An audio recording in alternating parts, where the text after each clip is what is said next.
This is not breaking news. This is not a scandal. This is not about one person. Right now, everything looks fine. The numbers cooperate. The indicators smile back at you. And that is precisely the problem. Because the most dangerous failures do not announce themselves. They hide inside stability. They borrow the language of success. They feel normal right up until they don't. What you are seeing today is not strength. It is timing. It is momentum. It is a system moving faster than its own foundations can support. Some of the smartest people I know are not panicking. They're doing something worse. They're counting quietly, late at night, because when the math stops working, belief doesn't matter anymore. And the clock does not care how comfortable you feel while it's ticking. If you want to understand what's actually happening before it becomes obvious to everyone else, stay with me. Because this doesn't begin where you think it does. And it doesn't end where you're being told what controls a system is not who speaks the loudest. It's what cannot be interrupted. Not elections, not speeches, not personalities. What actually runs this system is flow. Money flowing forward. Costs pushed outward. Consequences pushed later. That's the quiet architecture underneath what you're seeing. Because modern power no longer looks like authority. It looks like delay. Delay the bill. Delay the pain. Delay the moment when today's benefits have to be reconciled with tomorrow's math. Right now, the system is optimized for that delay. Markets reward it. Politics depends on it. Institutions quietly accommodate it. And when everyone benefits from postponement, no one volunteers to stop. This is how structural danger forms. Not through collapse, through coordination without conspiracy. Each actor doing the rational thing, each step defensible, each move legal, until the system itself becomes brittle. And brittleness doesn't show up in headlines. It shows up when something small finally hits it. We're not there yet. But the conditions are being assembled.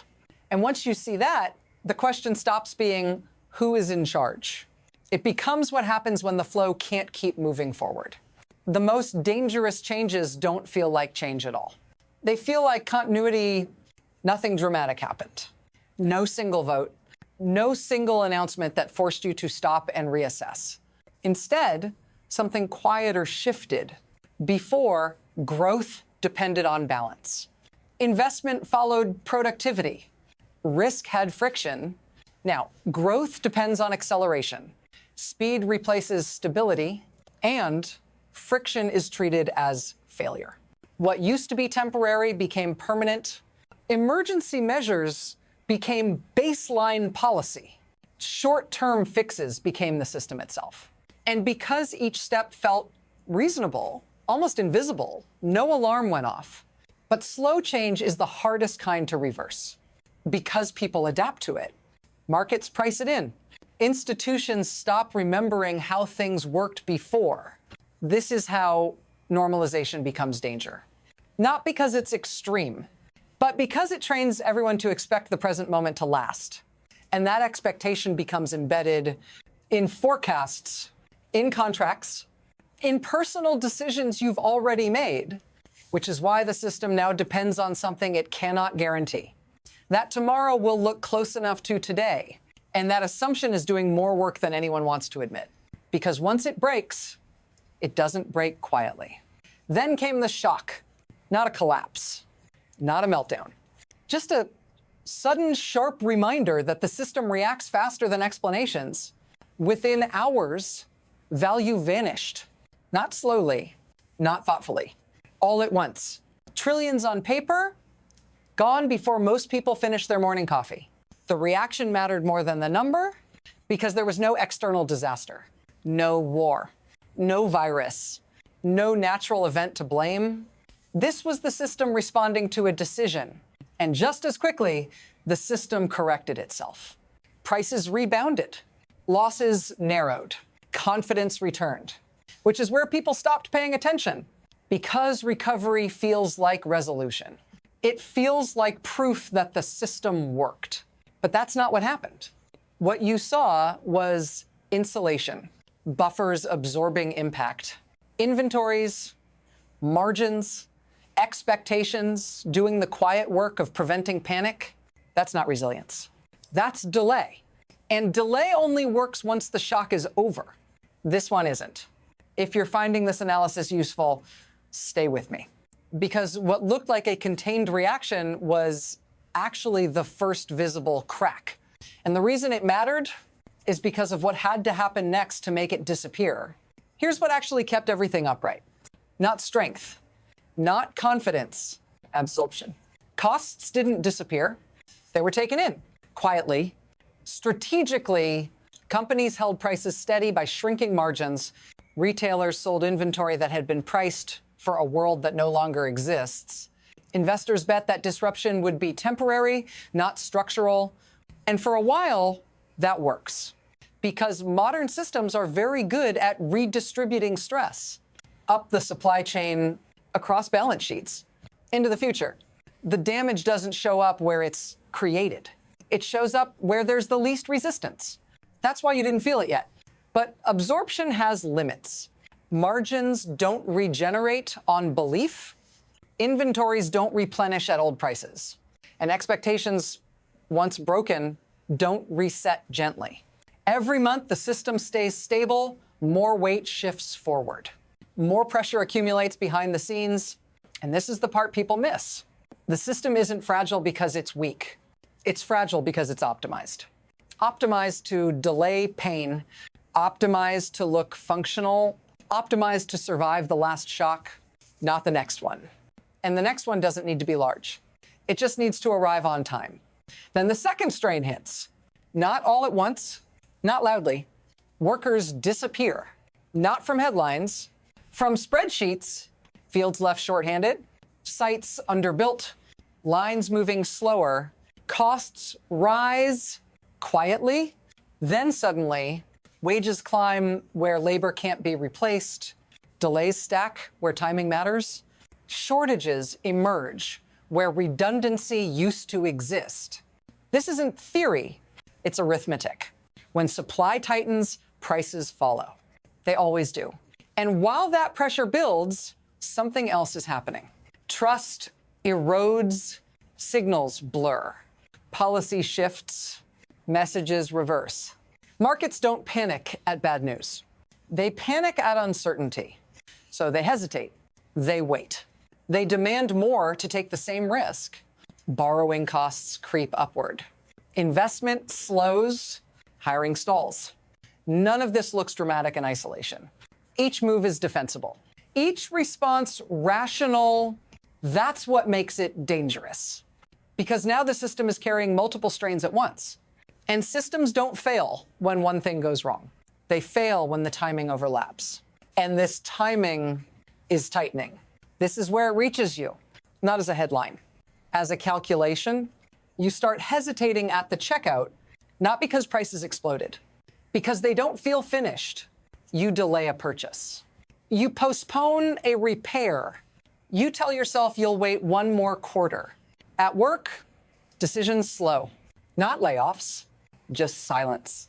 The posting that doesn't go up, the raise that gets deferred, the expansion that stays hypothetical. If you're nearing retirement, the question changes. It's no longer, how much have I saved? It's, will the rules change? Because systems under strain look for relief, and relief usually comes from the least protected places. Benefits adjusted, thresholds tightened, promises reinterpreted. Nothing illegal, nothing sudden. Just enough movement to shift the burden. If this feels familiar, that's because it is. You've lived through versions of this before. And if you want to understand where this is heading, not emotionally, but structurally, stay with me. Because the next phase doesn't stay contained. It never does. This doesn't stop at the border. Because systems like this never do. Trade doesn't just move goods. It moves expectations, and expectations travel faster than ships or planes. Partners recalibrate, not in anger. In caution, factories get delayed. Contracts get shorter. Capital looks for exits that didn't exist before. Currency markets notice first. They always do. Small shifts, then hedges, then defensive positioning. What was once a local optimization becomes a global question. Can this system be trusted to remain predictable? And predictability is the real currency here. When it weakens, everyone pays a premium. Higher borrowing costs, redundant supply chains, slower growth everywhere. No one collapses. No one panics. They adapt, and adaptation at scale changes outcomes. This is how localized strain becomes systemic drag. Not through retaliation, through withdrawal. Less exposure, less risk, less belief. And once belief starts leaking out of a system, it doesn't rush back in. Which leaves us facing the part no one likes to talk about. What happens next depends on which path gets taken. And none of them are painless. From here, the system has three possible paths. Not outcomes, paths.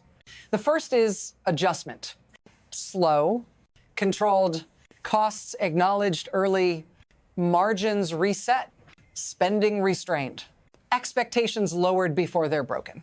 This path hurts, but it bends instead of snapping. The second path is erosion. Nothing dramatic, just drift. Prices creep, services thin, debt grows quietly heavier, each year slightly worse than the last. Not enough to revolt, enough to normalize decline. This is the most politically comfortable option and the most corrosive. The third path is rupture. It doesn't announce itself. It arrives through overlap. A cost spike meets a credibility shock. A policy reversal meets exhausted buffers. Confidence breaks before data catches up. When that happens, adjustment becomes impossible. Erosion accelerates, and response turns reactive instead of deliberate. Which path gets taken depends on decisions being made now, not later, not after signals become obvious. Because by the time everyone agrees there's a problem, the choice is already gone. And that's what makes this moment dangerous. Not because collapse is inevitable, but because delay is still tempting. Nothing in this story ends cleanly. Systems like this don't fail with a sound you can recognize. They change the ground underneath you until standing still feels risky. Right now, comfort is doing a lot of work. Good numbers, reassuring charts, a sense that someone, somewhere, must have this under control. But systems don't care about reassurance. They respond to pressure, to timing, to limits. What matters now isn't optimism or outrage. It's attention, because the most dangerous phase isn't collapse. It's the moment before adaptation becomes unavoidable. That's where we are.